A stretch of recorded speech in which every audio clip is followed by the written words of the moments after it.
네, 김남국 의원님 질의하시기 바랍니다.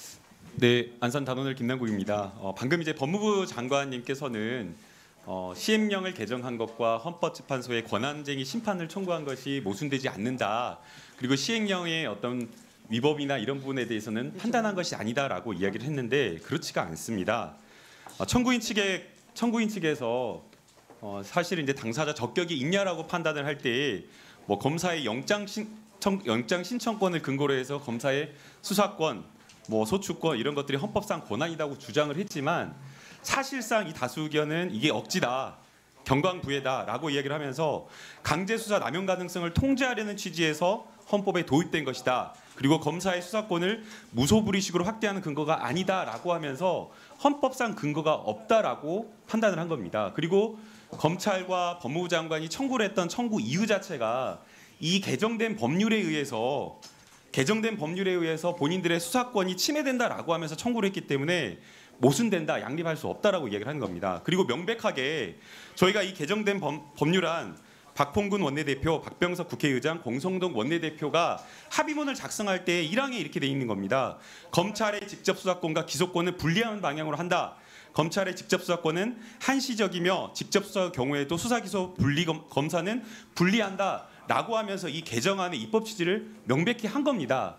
심지어 그리고 이것을 양당의 의총을 열어서 추인까지 했는데 번복하고 또 다시 문구까지 하나하나 만들어 가지고 이 검찰의 수사권을 축소하는 방향으로 간 건데 그것을 억지 써서 소위 말해서 꼼수를 부려서 시행령으로 검찰의 수사권을 밥그릇을 지킨 겁니다. 그래서 이번 헌재의 판결은 검찰 독재, 검찰 왕국으로 전락하고 있는 윤석열 정권에 대한 사법부의 경고라고 저는 받아들여야 된다고 생각을 합니다. 윤석열 대통령 상권분립 원칙과 국회의 입법권 그리고 사법부의 이런 판결을 존중해서 당장의 시행령 통치 이런 것들 다시 철회하고 법무부 장관이든 윤석열 대통령이든 국민에게 진심으로 전 사과를 해야 된다고 봅니다. 자, 그리고 정순신 국가본부장 낙마와 관련해서 국민적 비판 여론 높은 거 아시죠, 법무부 장관님? 네, 아까 아니 그 충분하게 답변... 들었으니까요. 또 반복되니까 시간을 아니 반복되지 않고요. 여러 가지 새로운 말씀하셨잖아요. 절약을 하죠. 자, 그 나중에 이야기하시고요. 인사검증과 관련되어서 책임을 통감하십니까, 법무부 장관님? 제가 말씀 아까 제가 책임감을 깊이 느낀다는 말씀을 분명히 드렸죠. 개선을 해야 된다라는 거에 대해서는 공감을 하시는 거죠? 개선 방법을 찾아야 된다고 생각합니다. 그렇지만 한계가 분명히 있다는 점도. 여섯 번째 낙마입니다. 여섯 번째 낙마. 그러면 자, 여섯 번째 낙마. 그러면 적어도 법무부가 이렇게 인사 참패와 인사 실패를 겪고도 계속해서 인사 검증 절차 업무를 비밀주의, 비공개하면서 불투명하게 운영할 것이 아니라 최소한 국회에서 요구하는 정보는 제공을 하면서 함께 인사검증 업무에 대한 문제점을 같이 고민하고 짚어보는 게 좋지 않겠습니까? 인사검증 저희 정부에 처음 시작한 게 아니잖아요. 아니요. 그동안에 있어 어떤 사과라든가 책임 표명은 한 번도 없었어요. 장관님. 지금 굉장히 장관님. 책임을 표명을 다 하지 않습니까? 근데 지금 저희가 이야기하는 누가 것은 책임을 표명했어요? 아니, 전 정부든 다 안 했어요. 유감 표명을 하고 책임을 표명을 하지 않습니까? 그런 적이 없는데. 그거는 나중에 알아보시고요. 장관님, 이 인사검증 업무와 관련되어서 잘 됐는지 그리고 책임을 물어보려면 어느 단계에서 문제가 있는지를 확인해야 되는데 정보관리단 업무 편람 공개 안 하죠. 검증 대상 공개 안 하죠. 검증 과정, 결과 누구를 대상으로 하는지 얼마나 소요인지 일체 정보를 공개하지 않고 있기 때문에 뭐가 문제인지를 우리가 국민들이 알 수가 없다라는 겁니다. 그래서 국민들은 결국에는 인사 추천 단계부터 그리고 인사검증 법무부에서 하는 인사검증단 업무 그리고 대통령실에 하는 인사검증 2차 업무 이런 것들이 전부 다 검사들이 포진해 있고 결국에는 대통령이 시키고 싶은 그런 어떤 밥그릇 챙겨주고 싶은 그런 검사들에게 자리 만들어주다 보니까 인사검증 업무를 소홀히 한다라는 이런 평가를 받는 겁니다. 그래서 저는 지금이라도 법무부 장관님께서 인사검증과 관련된 여러 가지 정보를 공개하고 국민의 비판을 달게 받고 책임을 물을 수 있는 부분은 물어야 된다 이렇게 보고 있습니다. 어떻게 생각하십니까? 짧게 부탁드립니다. 모든 걸 다 이렇게 검찰 왕국 이렇게 하니까 좀 말씀이 무리하게 들릴 수밖에 없는 것 같고요.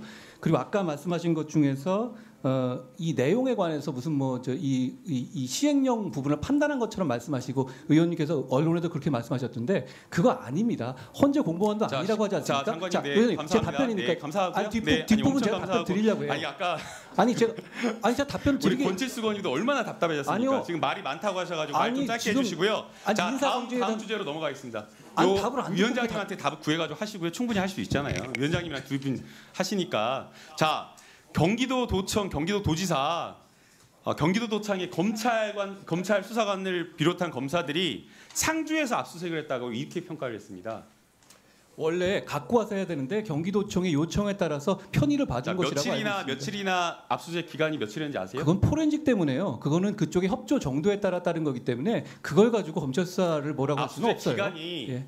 무려 23일, 22일, 아 그거 2월 22일부터 3월 15일까지 아예 4층에 상주해가지고 PC 뭐 92대 그리고 11개 캐비넷 열고 63,824건의 문서를 가져갔답니다. 그 순서를 그 숫자를 어디서 자, 봤는지 모르겠는데요. 아니, 지금 과거에 그 다른 사안과 장관님 비교해 보실까요? 이거를 압수수색이 적다라고 변명할 게 아니라 아니, 변명 이렇게 아니에요. 했을 때의 도정이라든가 이런 것들이 얼마나 마비되고 그리고 얼마나 지장을 초래할지 그 압수수색과 관련된 이런 어떤 강제 수사에서 발생할 수 있는 여러 가지 불평과 인권 침해 이런 것들을 법무부 장관이 통제하고 이야기를 해야 된다는 겁니다.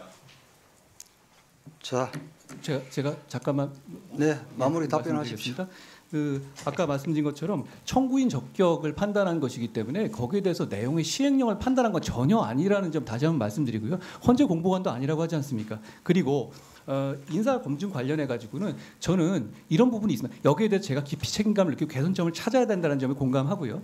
그렇지만 인사 검증이라는 게 사찰의 한계를 넘나들면 안 되기 때문에 그 한계 안에서 얻을 수 있는 성긴 그물이거든요. 그러니까 그걸 빠져나왔을 때 언론의 검증을 하는 것 이것도 어떻게 보면 넓게 보면 검증의 한 부분입니다. 이 말씀은 사실 제가 한 말씀은 아니고 문재인 대통령께서 취임 4주년 기자회견에서 하신 말씀이거든요. 저도 거기에 동감합니다. 그런데 이 과정에서 이걸 어느 정도 강도를 아주 무턱덕 높이면 이건 사찰이라든가 어떤 자료 정치적 정보 수집의 문제가 되거든요. 그러니까 그 부분을 자제하는 점도 있으니까 그 부분에 감안해서 이 제한자를 만들 점이라고 말씀드리고 그리고 저한테 절차 말씀하셨는데 혹시 저한테 이 기회를 주시면 제가 인사 검증이 어떤 방식으로 했는지 세세히 한번 말씀드려 볼까요? 지금